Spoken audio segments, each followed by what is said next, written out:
Assalamualaikum warahmatullahi wabarakatuh. Kami dari kelompok 2 akan mempresentasikan kasus Tylenol Johnson & Johnson.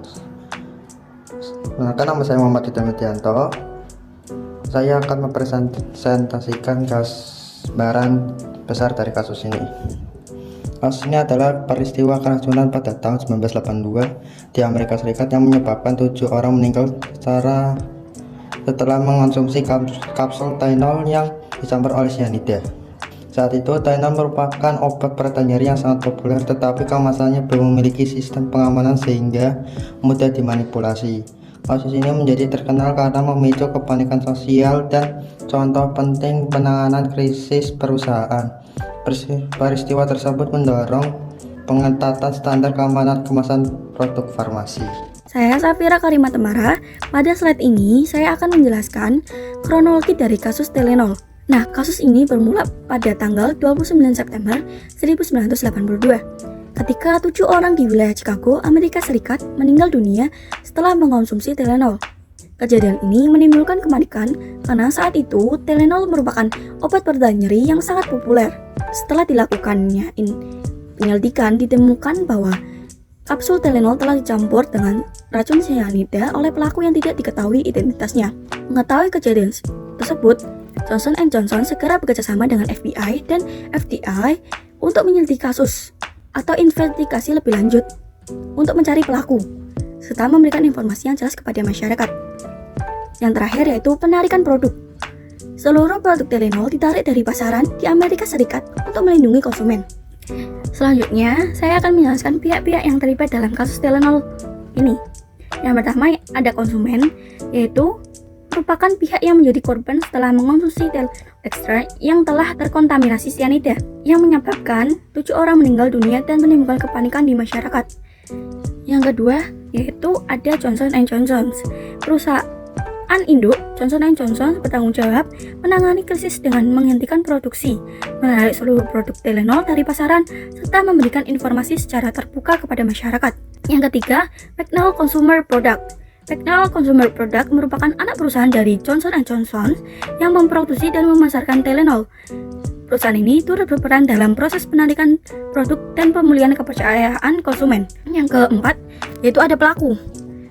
Pelaku yang hingga kini tidak diketahui identitasnya membeli produk Tylenol, mencampurkan cyanida ke dalam kapsul, lalu mengembalikannya ke rak toko, sehingga produk tersebut dikonsumsi oleh masyarakat. Yang kelima yaitu ada FBI. FBI melakukan penyelidikan untuk mengungkap pelaku pencampuran cyanida serta mengumpulkan bukti yang berkaitan dengan kasus tersebut. Terakhir ada FDA atau Food and Drug Administration, berperan mengawasi keamanan obat selama proses penanganan krisis dan bekerjasama dengan Johnson & Johnson dalam pelaksanaan penarikan dari produk pemasaran. Saya, M. Fahri Akbar, akan menjelaskan mengenai penyelesaian kasus Tylenol Johnson & Johnson.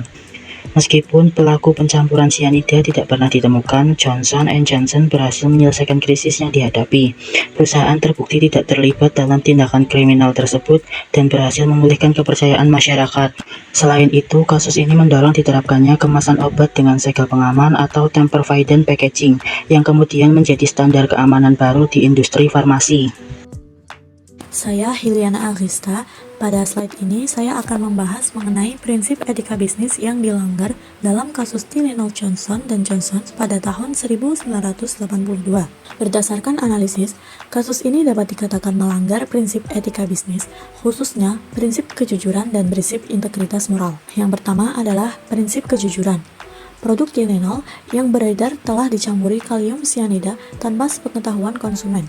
Akibatnya, konsumen membeli dan mengonsumsi produk dengan keyakinan bahwa produk tersebut aman, padahal sebenarnya telah terkontaminasi. Hal ini menunjukkan bahwa hak konsumen untuk memperoleh produk yang sesuai dengan kondisi sebenarnya telah dilanggar. Yang kedua adalah prinsip integritas moral. Pelaku yang mencampurkan cyanida mengabaikan keselamatan konsumen. Tindakan tersebut menyebabkan 7 orang meninggal dunia.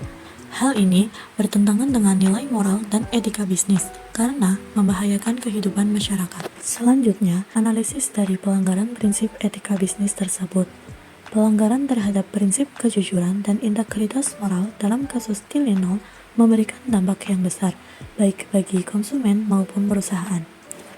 Dari sisi konsumen, masyarakat kehilangan rasa aman terhadap produk, mengalami kerugian, bahkan ada yang kehilangan nyawa.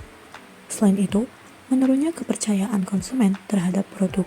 Dari sisi perusahaan, reputasi perusahaan ikut terdampak. Perusahaan mengalami kerugian besar akibat penarikan produk dan harus berupaya memulihkan kembali kepercayaan konsumen.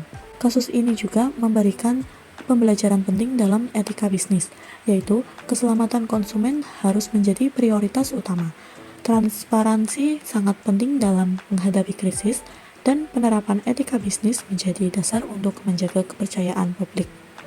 Perkenalkan, nama saya Wulanayu Anggriani. Pada slide ini saya akan membahas permasalahan dalam etika bisnis. Kasus tersebut dapat dikategorikan sebagai permasalahan etika bisnis penipuan.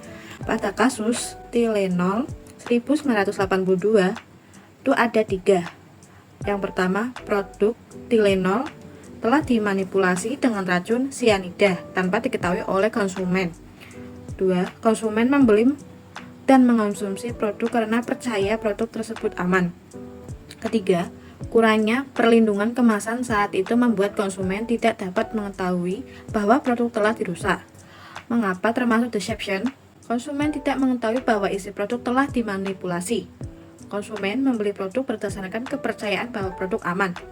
Informasi yang diterima konsumen tidak sesuai dengan kondisi sebenarnya, sehingga mereka menjadi korban penyesatan atau deception, meskipun pelaku utamanya adalah pihak yang melakukan sabotage.